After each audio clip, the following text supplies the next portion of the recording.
Radio Educación presenta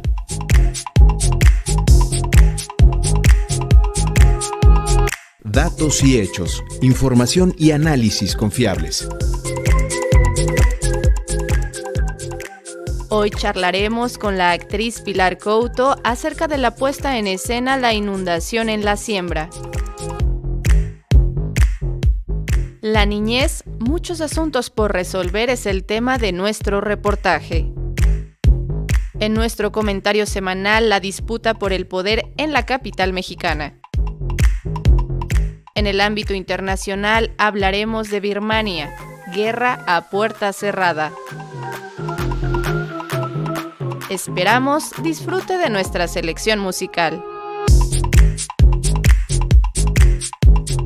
Hoy, último viernes de abril, les saluda Alma Lilia Martínez y a nombre de todo el equipo de producción le doy la más cordial de las bienvenidas. Acompáñenos los siguientes 50 minutos con lo más relevante de la información generada en esta semana. Usted puede ponerse en contacto con nosotros a través de un mensaje por WhatsApp al número 55 12 33 29 15 o llame al 55 41 55 10 60. Nos interesa su opinión. Ahora demos paso a la entrevista. Adelante.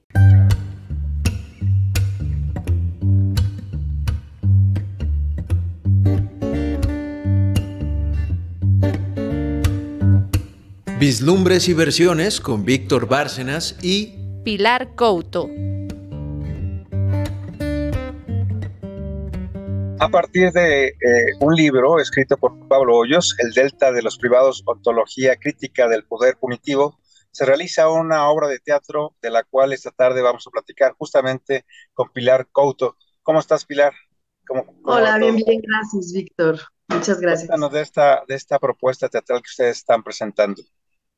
Pues efectivamente, como dices, la obra surge como más bien, el libro nos sirvió como invitación y pretexto para realizar este montaje en el que nos invitaron y que ha sido un proceso bastante interesante porque no es como que ya se tiene un texto dramático, ¿no? Sino que a partir del libro nosotros, y con exploraciones y con las lecturas y relecturas que hemos hecho del libro y reinterpretaciones, pues hemos construido este texto, ¿no? Y el montaje surge a partir de eso. Judy Dinda está dirigiendo. Es un montaje en donde son 4 personajes principales, digamos, que es la familia en la cual está basada este libro. Sin embargo, se van atravesando también otros personajes incidentales que tienen que ver también con estos personajes que son detonadores de acción en cuanto a cómo impactó el sistema penitenciario, ¿no? Desde los psicólogos que hay dentro de la cárcel, los guardias, todo el teje y maneje que implican los juzgados, el sistema burocrático que envuelve pues estos temas, ¿no? Pilar, además, pues decir que esta obra está basada en hechos reales, es un caso que ocurrió a una familia y cómo este hecho de que el padre fuera encarcelado de manera injusta, porque además le semblaron pruebas en su contra para encarcelarlo, pues tiene una serie de consecuencias dentro del entorno familiar y justamente de eso platica la obra. ¿Qué tanto las emociones a flor de piel de una tragedia como tal puede llevarse al teatro y hacer sentir al espectador pues ese drama que están viviendo estas personas? Uy, yo creo que demasiado, o sea, porque creo que ninguno estamos exentos de que nos pudiera pasar a nosotros, ¿no? Y en el caso del montaje hemos tenido la fortuna de tener cerca a la familia en todo momento en el proceso, apoyando, compartiéndonos su experiencia de viva voz, ¿no? Entonces, pues por supuesto que eso nos atraviesa porque nos damos cuenta de que en este país, tristemente, yo no sé si en los demás, pero en este país nadie estamos exentos de vivir una situación así, ¿no? O conocemos a alguien que el tío, el pariente, no sé, o sea, no es algo que sea tan lejano en realidad, ¿no? Y, y, y, y creo que aquí lo interesante es eso, que más allá de hablar, por supuesto que se toca el tema de cómo se vive adentro de la cárcel, creo que lo interesante es hablar de cómo impacta, ¿no? Cómo impacta hacia los que están afuera, cómo les modificó un evento eh, que, como bien dices, ¿no? Que fue sembrado, que no fue realmente apegado a la ley y cosas así, cómo realmente impacta hacia el exterior a la familia, cómo se vuelve un flujo que corre desde esta semilla adentro, institucional, cómo impacta, atraviesa, modifica y fastidia la vida de quienes están alrededor, ¿no? Y en este caso, pues, tener a la familia cerca nos ha, nos ha hecho esto que tú dices, ¿no? De tener los sentimientos a flor de piel. Pilar, cuéntanos acerca también de esta idea del estigma que tiene alguien que está en la cárcel y que está, digamos, al margen de la sociedad, al margen de la ley, y cómo este estigma también afecta a sus seres cercanos, cómo les trastoca su cotidiana convivencia y sus relaciones personales con su entorno, sus problemas de convivencia con la novia, el novio, la familia cercana. Esto está reflejado también en la obra. Platícanos al respecto. Sí, por supuesto. Yo creo que eso impacta al 100%, ¿no? O sea, es inevitable que cuando uno piensa, o sí, cuando uno piensa en personas privadas de su libertad, ya es una etiqueta que se tienen de por vida, ¿no? Pareciera que así tiene que ser. Yo creo que lo interesante de la obra es poder resignificar esto y abrir una posibilidad de que estas personas, la familia incluida, puedan un poco decir, fue parte de mi historia, no se puede borrar, pero también hay ¿qué sigue después de la prisión, no? Y no sé, en este caso, pues Angie también, Angélica, que está aquí, pues creo que esa respuesta también sería interesante como ver desde su perspectiva, ¿no? Ella es hija de la persona que es de Juan, que es la persona que estuvo en esta situación. Entonces, pues creo que ella te puede responder mejor que cómo, de qué manera impacta, ¿no? Claro que sí. Angélica Porras, ¿tú quieres comentarnos algo al respecto de cómo esta vivencia tan dramática ahora tiene una especie de canalización creativa a través del teatro? Es bastante impactante, ¿sabes? Ya que como familia que entran a ver a un interno, ¿no? A su papá en este caso, vives una vida en la cual intentas adaptar para que él no sienta este cambio, ¿no? Entonces, aunque quieras dar un paso, se frena ese avance. Entonces, a nivel familiar, el hecho de intentar construir un entorno, pues, en el cual tú puedas ir creciendo, a veces se ve un poco limitado a eso, ya que no pretendes vivir y dejar de lado a tu familia, a tu padre que está en la cárcel, pero te ves forzada a seguir avanzando porque evidentemente la vida te lo pide, ¿no? Es el ciclo de la vida que tiene que seguir y ante eso, pues en la obra se muestran como ciertas partes, ¿no? De cómo esto dificulta. En la parte de la hija, cómo ella quiere crecer, pero no quiere crecer, y el hijo cómo tiene que tomar responsabilidades que no le corresponden, pero que el contexto en el que se desarrollan los obliga a ponerse como en esos papeles. Dentro de la obra ellos como se meten en ese papel y fuera de la obra, ya hablando en el libro, hacen exactamente lo mismo. Realmente el libro nos ayuda mucho a entender cómo funcionó esta realización de la obra en esos aspectos de crecer y no crecer e intentar conservar tu entorno familiar que es insostenible. Este trabajo a través del teatro es una manera de buscar justicia de manera metafórica, un poco para, como sumar y restar la experiencia y llegar a un lugar donde ya pueda uno incluso platicarlo y verbalizarlo, Angélica. Si yo lo podría ver como de esa manera, se podría decir que sí. Sin embargo, también es una invitación a una reflexión de que justo como mencionaba Pilar, es una situación cotidiana, desafortunadamente, que hoy le pasó a esta familia, pero les puede seguir pasando a más y a más y a más. Y es una reflexión, es una gran invitación a una reflexión en preguntarnos como sociedad qué estamos haciendo y cómo estamos contribuyendo a que esto se siga forjando, a que estos estigmas sigan avanzando, a que estas etiquetas se sigan poniendo. El hecho de que alguien te diga, no, pues es que tal persona está en la cárcel, es como de, ¿qué hizo, no? Entonces de inmediato lo que piensas es culpable. quién juzga al culpable, quién juzga al inocente. Entonces, esta es una invitación como a cuestionarnos las culpabilidades realmente de uno mismo y de los demás. Ahora bien, ¿dónde se está presentando o dónde se va a presentar este trabajo teatral y cuántos más participan en este proyecto, Pilar? En esta obra estamos actuando Alberto Santiago y yo, Pilar Couto, bajo la dirección de Judith Inda y asistencia de dirección Oscar Ixta.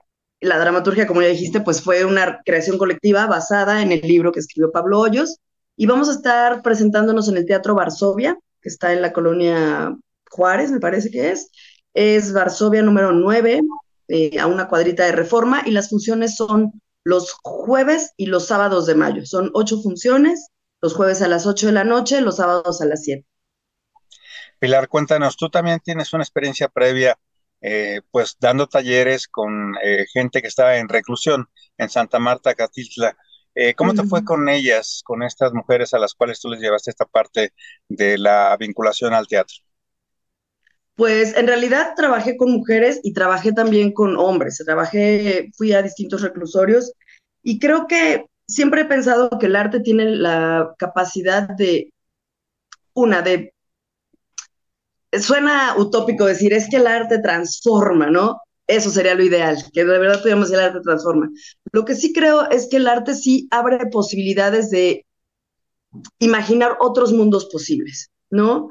Entonces creo que el poder llevarle este rayo como de esperanza a otras mujeres, donde lo que sí puede darles el teatro es visibilidad, es un espacio donde pueden abrir la voz, donde pueden levantar la voz, donde pueden decir cosas importantes o que les son necesarias, ¿no? Entonces, creo que para mí después de un rato de no hacer teatro penitenciario o estar cercana al sistema penitenciario, volver con esta obra para mí se vuelve muy importante, ¿no? Porque ahora no solo ya trabajé con la gente adentro, pero ¿qué pasa también con la gente cuando sale? Me interesa mucho, ¿no? Entonces sí creo que para mí ha sido importante eh, acercarme a estas otras comunidades que, como bien dijiste, son estigmatizadas, ¿no? Sí creo en las segundas oportunidades, creo que no toda la gente que está ahí tiene que estar ahí, eh, y eso, ¿no?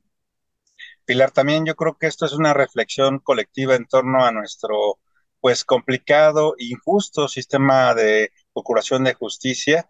Me viene mucho a la mente la película Presunto Culpable, que justamente daba cuenta de cómo una persona estaba encarcelada con una serie de, pues, triquiñuelas legaloides que lo hacían culpable cuando ni siquiera estaba bien juzgado.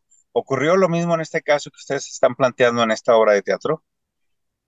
Mm, yo creo que, o sea, sí, evidentemente aquí hubo un caso injusto, ¿no? Que costó muchos años de vida, no solo de la persona que estaba en prisión, sino de la gente alrededor, y les trastocó la vida. Pero yo creo que más allá, la obra, más allá de tratar de como hacer una denuncia sobre el sistema penitenciario, va más de la familia, de lo que realmente ocurre a nivel humano, a nivel de relaciones de estas personas entre ellas y hacia el exterior, ¿no? Más que la denuncia que sí, efectivamente, la película tiene de una denuncia clara y directa de cómo funciona. Creo que la obra toca, pero en realidad va más hacia otro lugar, ¿no? Uh-huh.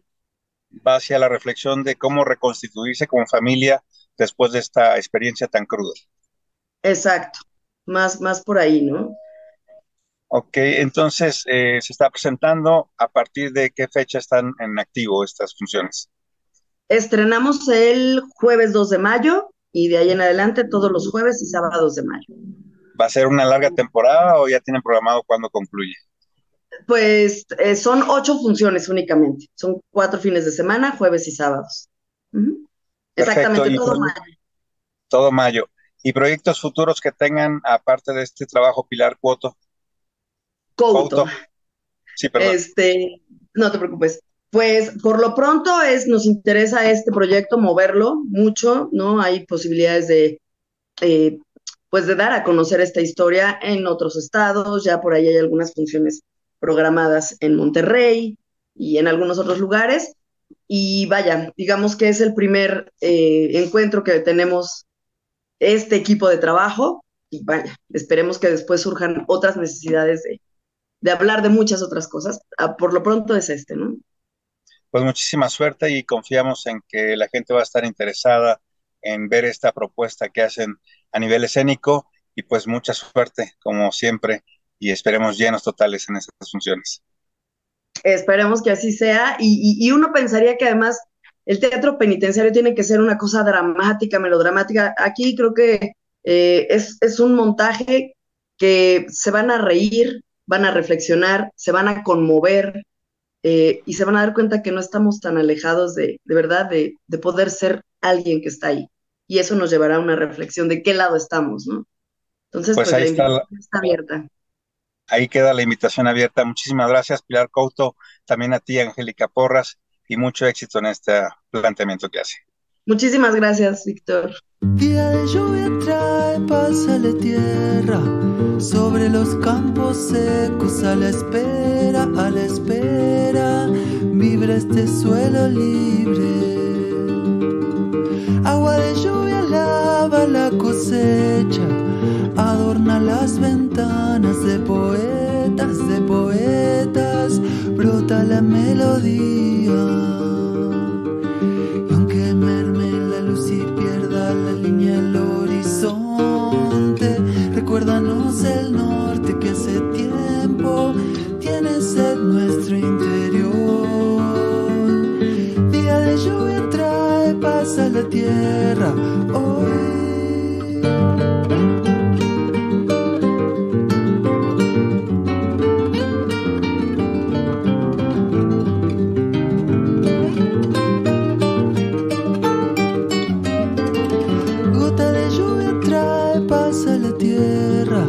Descansarán las ramas y en las piedras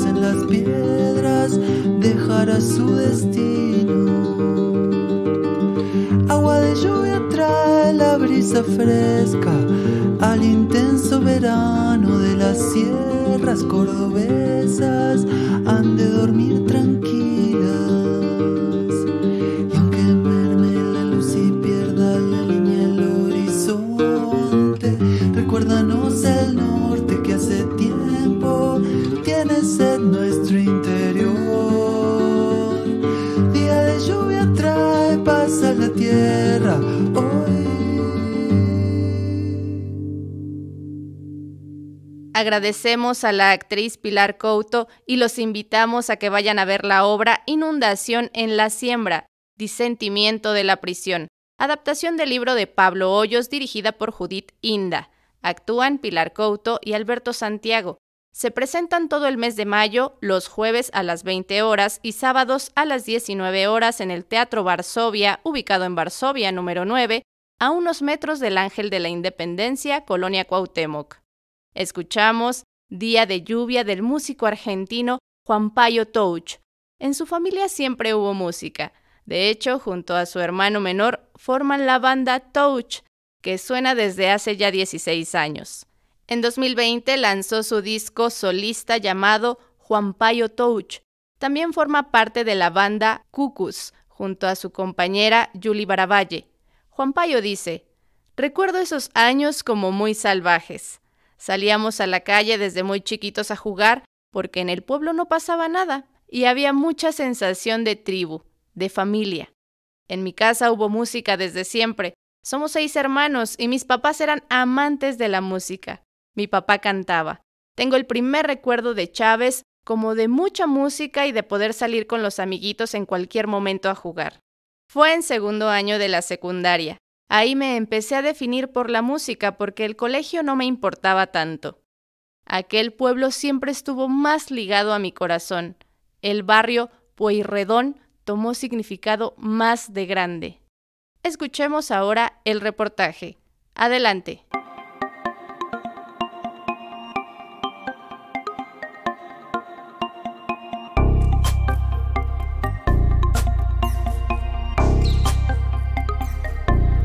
Conexión informativa con Elizabeth Montes. Día de la Niñez. En México, las niñas, niños y adolescentes continúan exponiéndose a problemas o escenarios que violentan sus derechos humanos, y aunque se han registrado algunos avances para su atención y desarrollo, lo cierto es que se mantienen como una población afectada por múltiples violencias como la sexual, desapariciones, discriminación, a la falta de salud, educación y a una alimentación adecuada, por citar solo algunos campos. Como parte de la conferencia Las infancias desde la mirada de la sociedad civil, Karen de Aquino, del Grupo de Participación de Niñas, Niños y Adolescentes de la Red por los Derechos de la Infancia en México, comentó sus principales preocupaciones y el país que le gustaría tener. Yo quiero un México libre de violencia. México se encuentra en el segundo puesto a nivel América Latina y en el 12º a nivel mundial en prevención y la respuesta a la violencia sexual contra niñas, niños y adolescentes. En el 2022 se registraron 6.188 muertes violentas de menores de edad. El 68.7% fueron hombres y el 31.3% mujeres. Sobre derechos de niñas, niños y adolescentes, se les debe exigir a los profesionales de distintas instituciones y disciplinas que trabajen conjuntamente para mejorar las investigaciones sobre denuncias de violencia de cualquier índole contra niñas, niños y adolescentes. México es uno de los pocos países que ha elaborado un plan de acción nacional para abordar la explotación y el abuso sexual de niñas, niños y adolescentes, y es el único país de toda la región que nos incluyó en su elaboración.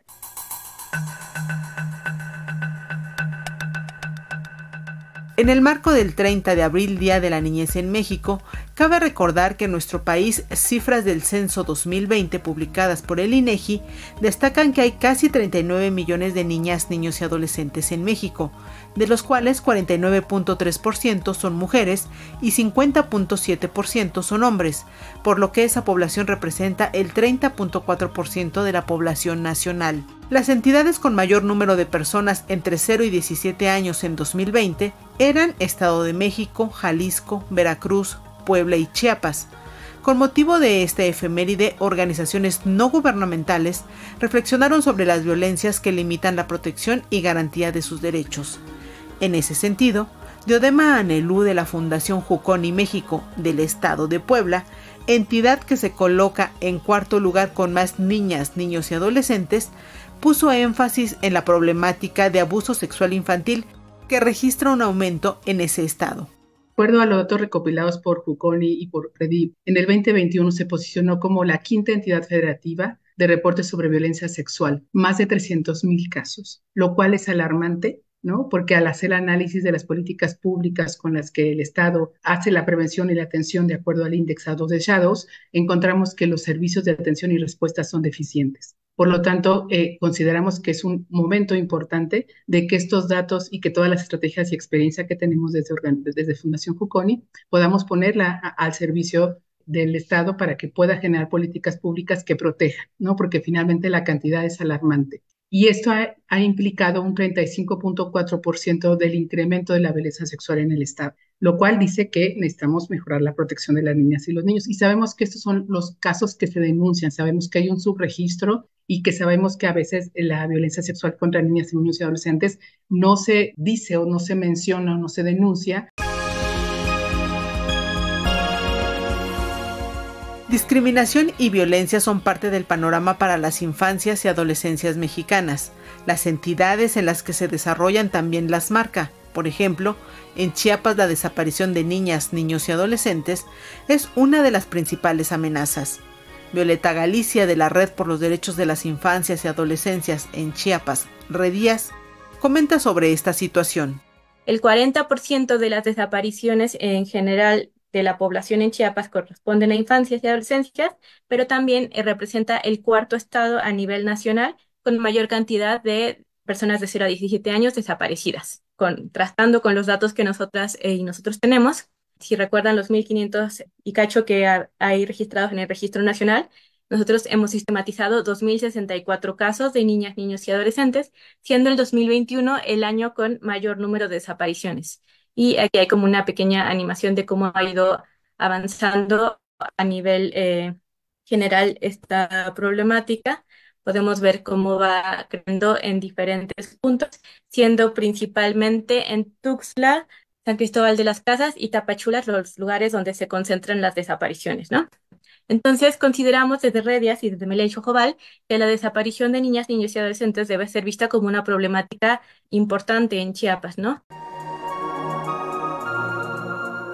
A propósito de la conmemoración del Día del Niño y la Niña, las organizaciones defensoras de los derechos de las infancias llaman a las autoridades a mejorar las estrategias para el bienestar de la población de niñas, niños y adolescentes en el país, un tema que es vital atender. Gracias por tu escucha. Nos reencontramos el próximo viernes con otro tema de interés aquí en Datos y Hechos.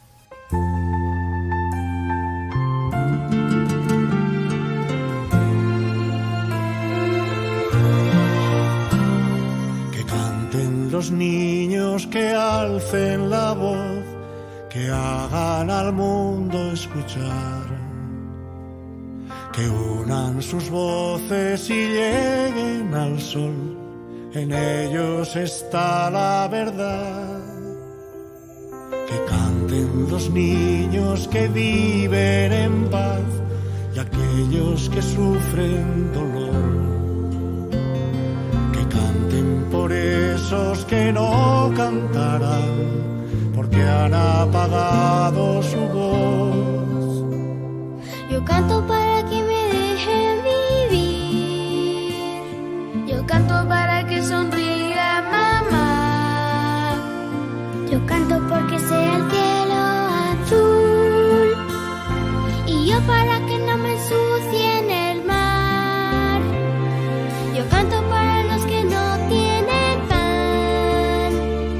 yo canto para que respeten la flor.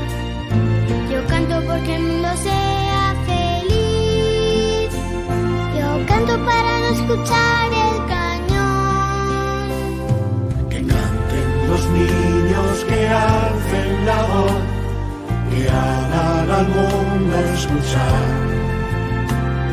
que unan sus voces y lleguen al sol. En ellos está la verdad. Que canten los niños que viven en paz y aquellos que sufren dolor. Que canten por esos que no cantarán, porque han apagado su voz. Yo canto porque sea verde el jardín, y yo para que no me apaguen el sol. Yo canto por el que no sabe escribir, y yo por el que escribe versos de amor. Yo canto para que se escuche mi voz, y yo para ver si les hago pensar. Yo canto porque quiero un mundo feliz, y yo por si alguien me quiere escuchar. Que canten los niños que alcen la voz, que hagan al mundo escuchar, que unan sus voces y lleguen al sol, en ellos está la verdad. Que canten los niños que viven en paz y aquellos que sufren dolor. Que canten por esos que no cantarán, porque han apagado su voz. Que canten los niños que alcen la voz, que hagan al mundo escuchar, que unan sus voces y lleguen al sol, en ellos está la verdad. Que canten los niños que... Se crean reformas y se instrumentan políticas públicas, pero como ya escuchamos, siguen siendo insuficientes. Siempre debemos pugnar por el interés superior de la niñez. José Luis Perales interpretó su canción Que canten los niños. Cantautor, poeta, productor y autor español. Es considerado uno de los autores más prolíficos y sobresalientes de la escena española. Sus letras son poemas que hablan del amor, la nostalgia y la paz. La participación de José Luis Perales con Aldeas Infantiles SOS se origina cuando en Chile, en una gira por América a principios de los años 80, conoció la historia de unos hogares tutelados por mujeres que se hacían cargo de la atención y cuidados de unos niños que por diferentes circunstancias procedían de la marginación y el desamparo. De regreso a España, entró en contacto con Juan Belda, presidente de la organización en España, quien le explicó la labor que desarrollan en todo el mundo en favor de la infancia marginada. Entonces inicia su colaboración en la organización con la canción Que canten los niños, promoviendo la idea de aldeas infantiles, y la incluyó en un disco, Con el paso del tiempo, cuyos derechos el autor ha cedido a la organización. Usted escucha en Radio Educación el programa Datos y Hechos, Información y Análisis Confiables. Puede comunicarse con el equipo de producción a través de un mensaje de WhatsApp al número 55 12 33 29 15 o marque el 55 41 55 10 60. Está lista nuestra siguiente sección. Escuchemos. Libre expresión con Víctor Bárcenas. La disputa por el poder en la capital mexicana.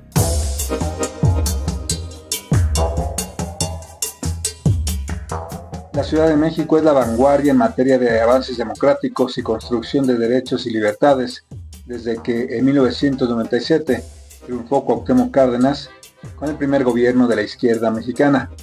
Ha sido una larga etapa de 27 años para construir un entramado legal progresista en una ciudad de amplios derechos y una robusta constitución de vanguardia.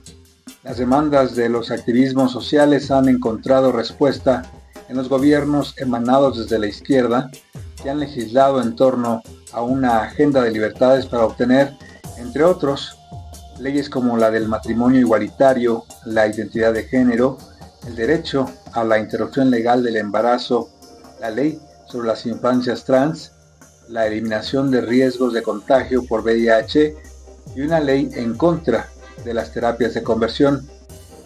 Los conservadores, agrupados en el PAN, no han impedido estos avances legislativos democráticos, pues han sido minoría, y sus posiciones retrógradas han quedado en la historia de represión y moralidad de doble cara.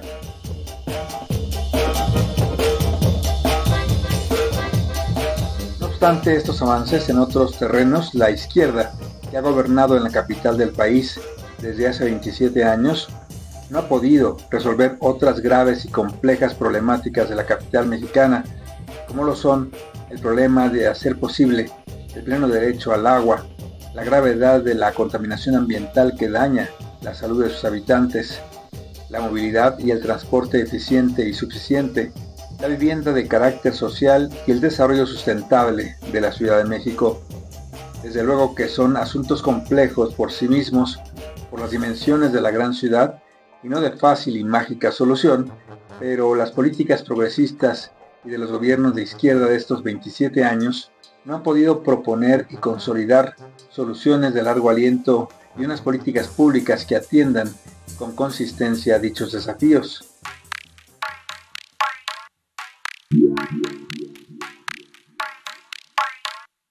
Son tres las opciones que tenemos y las apuestas son muy claras. Nos toca designar a qué proyecto de gobierno le damos la oportunidad para encabezar los esfuerzos y mejorar nuestras condiciones. La primera oferta es la que significa la candidata Clara Brugada por Morena y sus aliados del Verde y el PT, que tras gobernar exitosamente en Iztapalapa y mejorar con utopías las esperanzas de sus pobladores, hoy busca tomar la batuta de los gobiernos de izquierda en la Ciudad de México para preservar derechos y emprender soluciones de fondo. La segunda opción la encabeza el panista Santiago Taboada, aliado con lo que queda de los escasos priistas y periodistas en la capital del país, cuya reputación está indiscutiblemente ligada al grupo de mala fama del cártel inmobiliario, que desde el poder han lucrado con el uso de suelo y la construcción excedida de departamentos en detrimento de la calidad de vida de los vecinos, en los espacios destinados al lucro inmobiliario, incluida la problemática de la escasez de agua. La tercera y lejana opción en intención de votos es la que representa Movimiento Ciudadano, con su candidato Salomón Chertorivsky, exfuncionario calderonista y peñista, que compite ahora como una tercera vía para encabezar los cambios que demanda la capital del país.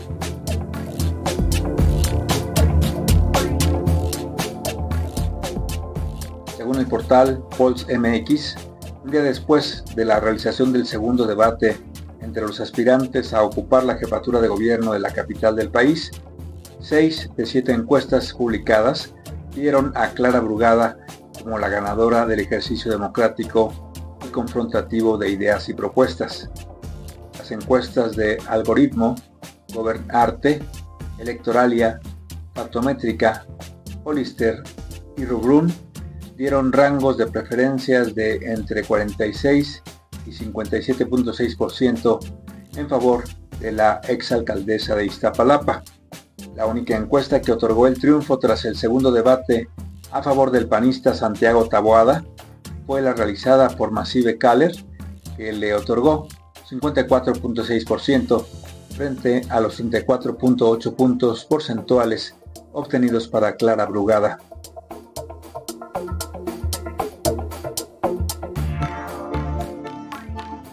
A poco más de un mes de las elecciones, el 2 de junio, los habitantes de esta ciudad tenemos la responsabilidad de votar y definir con esta acción qué camino nos conviene seguir para consolidar derechos y encontrar la ruta para resolver los graves problemas que afectan a la capital del país. Y recuerden, a pesar de todo, la maravilla nos acecha. No la dejen escapar.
Ya escuchamos cómo van las encuestas.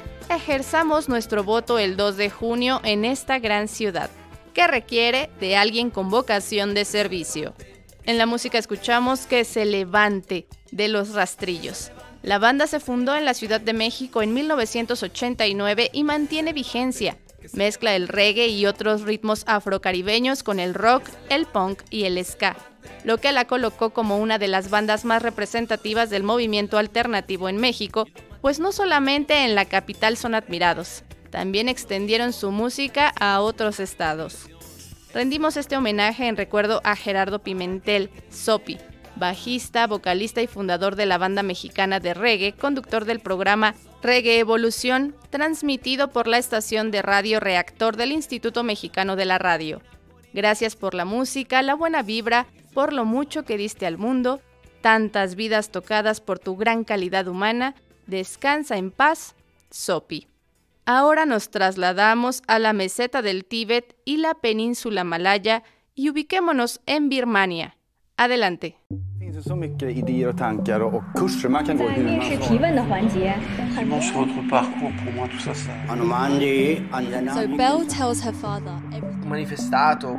Pasaporte internacional a cargo de Ricardo Mercado Bravo. Birmania, guerra a puerta cerrada.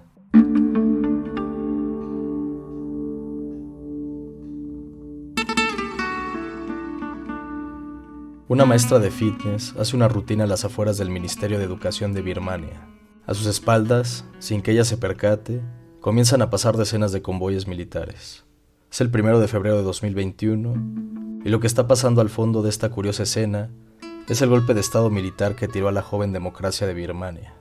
El contraste entre una rutina de ejercicio convencional, algo propio de la cotidianeidad, y un momento históricamente negro para la historia de la nación asiática, explican la fascinación que este video acabó teniendo en internet. Ese acontecimiento derivó en el estallamiento de la revolución birmana. A partir de ahí, lo que ha dominado es el silencio.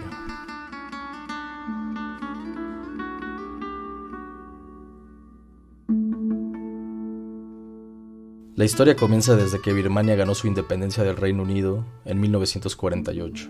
A partir de ahí, el país nunca ha salido de una espiral de confrontación política y militar que ha envuelto, enfrentado y reencontrado a las 135 etnias que conforman a la nación birmana, la cual, hoy en día, cuenta con la nada despreciable cantidad de 55 millones de almas habitando su territorio. Dentro de este contexto, lo que floreció fue una junta militar que ha gobernado el país, con puño de hierro, desde el golpe que dieron el lejano 1962. Más de 6 décadas de un poder desmedido por parte de las Fuerzas Armadas, que ha derivado en la transformación de una de las colonias más prósperas del Imperio Británico en uno de los países más aislados y pobres del mundo. Sin embargo, hubo un breve oasis político. En 2007, una rebelión guiada por monjes budistas acabó generando una avalancha de presión internacional que derivó con reformas políticas que empezaron a ejecutarse desde 2011. Para 2015, el partido político de Aung San Suu Kyi, conocida en todo el mundo por ser Premio Nobel de la Paz, arrasó con las elecciones, dando paso a una breve era democrática de poco más de 5 años. Pero todo fue una simulación. Los militares nunca dejaron de ser el llamado poder tras el poder. En cuanto vieron sus privilegios verdaderamente amenazados, salieron de las sombras para perpetrar el golpe de Estado.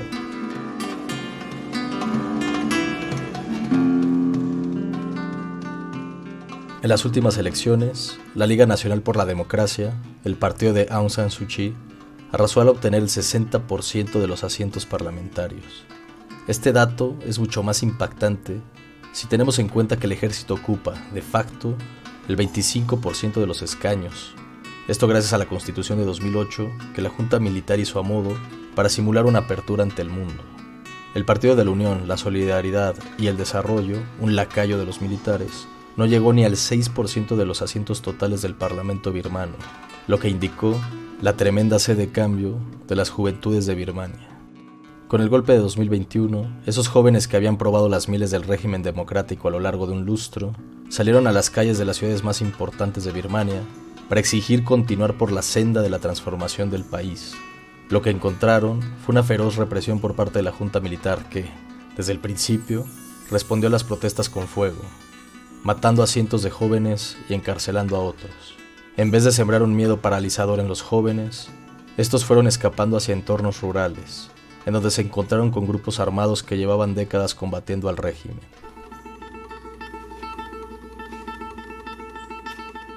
Estas milicias están compuestas por los muy numerosos grupos étnicos del país, los cuales son más cercanos culturalmente a las naciones vecinas de Birmania que a los propios bamares, los cuales conforman 2/3 de la población total. Se calcula que son alrededor de 20 milicias las que combaten contra el régimen desde hace años y, con la guerra civil, se han aliado con los jóvenes que han huido de las grandes ciudades. Lo interesante es que, a pesar de que la inmensa mayoría de estos jóvenes son bamares, estas milicias étnicas han decidido darles cobijo y entrenarlos militarmente. Las diferencias étnicas han sido superadas en pos de luchar en contra de un régimen militar nocivo y vetusto, que mata a sus ciudadanos en vez de protegerlos. A través de este tipo de alianzas también se construye una identidad y un país. Además, si se tiene en cuenta que la junta militar ha recibido el apoyo de China e India, y los rebeldes ninguno, no cabe duda de que es una gesta épica lo que está pasando en Birmania.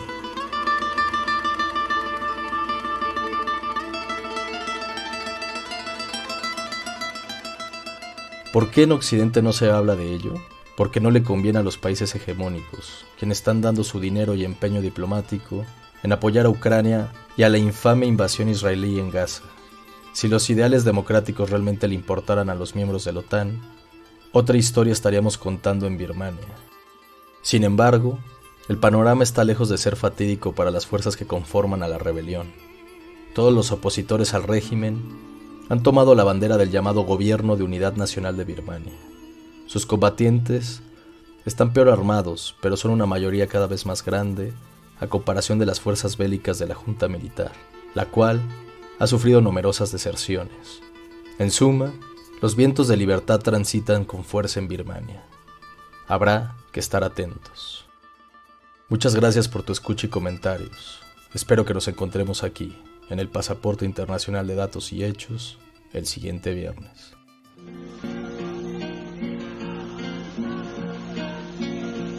La bicicleta em parlava de bon matí al portal, mentre el sol esperava i els carros veien passar. Siset, que no veus l'estaca on estem tots lligats. Si no podem desfer-nos, mai no podrem caminar. Si estirem tots, ella caurà i molt de temps no pot durar. Segur que tomba, tomba, tomba, ben corcada deu ser ja. Si tu l'estires fort per aquí i jo l'estiro fort per allà, segur que tomba, tomba, tomba i ens podrem alliberar. Però si et fa molt temps ja, les mans se'n van escorxar i quan la força se me'n va, ella és més ampla i més gran. Ben cert sé que està podrida, però és que si et costa tant que cops la força m'oblida. Torna'm a dir el teu cant. Si estirem tots, ella caurà i molt de temps no pot durar. Segur que tomba, tomba, tomba, ben corcada deu ser ja. Si tu l'estires fort per aquí i jo l'estiro fort per allà, segur que tomba, tomba, tomba i ens podrem alliberar. La bicicleta ja no diu res, mal vent que se'l van portar. Ell qui sap cap a quin indret i jo a sota el portal. I quan passen els nous bailets estiro el coll per cantar el darrer cant d'en Siset, lo darrer que em va ensenyar. Si estirem tots, ella caurà i molt de temps no pot durar. Segur que tomba, ben corcada deu ser ja. Si tu l'estires fort per aquí i jo l'estiro fort per allà, segur que tomba i ens podrem alliberar.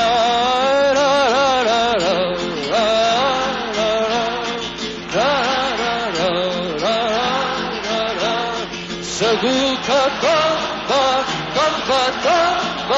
i ens podrem alliberar. Así los acontecimientos en Birmania y, como dice Ricardo Mercado, en el occidente no se habla de esta guerra interna que lleva ya varios años. Seguiremos atentos a lo que suceda.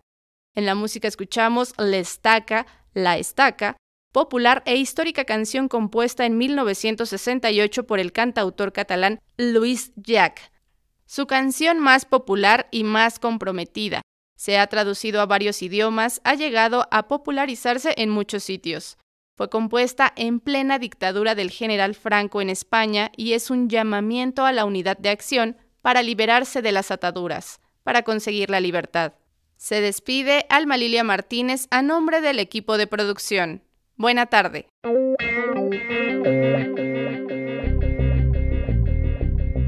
Esto fue Datos y Hechos, información y análisis confiables. Participamos en este programa Servicio Social Sara Soledad, Daniel Xolotl y Miriam Castro. En el equipo de producción, Fortino Longines, Erendira Salazar, Víctor Bárcenas, Elizabeth Montes, Ricardo Mercado Bravo, Sergio Bonilla, Alma Lilia Martínez y Laura Elena Padrón. Una producción de Radio Educación.